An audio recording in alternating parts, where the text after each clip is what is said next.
பக்ரீத் பண்டிகையொட்டி குடியரசுத் தலைவர் திரௌபதி முர்மு, பிரதமர் மோடி வாழ்த்து தெரிவித்துள்ளனர்.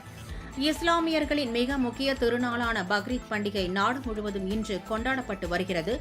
இந்த நிலையில் குடியரசுத் தலைவர் திரௌபதி முர்மு, பிரதமர் நரேந்திர மோடி ஆகியோர் இஸ்லாமியர்களுக்கு பக்ரீத் வாழ்த்து தெரிவித்துள்ளனர். குடியரசுத் தலைவர் திரௌபதி முர்மு தனது எக்ஸ் பக்கத்தில் வெளியிட்டுள்ள பதிவில், பக்ரீத் பண்டிகையை முன்னிட்டு வெளிநாடுகளில் உள்ள அனைத்து குடிமக்களுக்கும், இந்தியர்களுக்கும், குறிப்பாக இஸ்லாமிய சகோதர சகோதரிகளுக்கும் மனமார்ந்த வாழ்த்துக்களை தெரிவித்துக் கொள்வதாக கூறியுள்ளார்.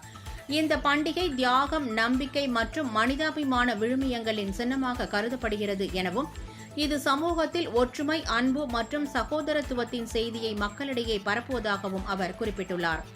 ஒவ்வொருவரும் தங்கள் வாழ்வில் தன்னலமற்ற மனப்பான்மை, அர்ப்பணிப்பு ஆகிய மாண்புகளை ஏற்றுக்கொண்டு சிறந்த சமூகத்தை உருவாக்க ஒன்றிணைந்து பாடுபடுவோம் என தெரிவித்துள்ளார்.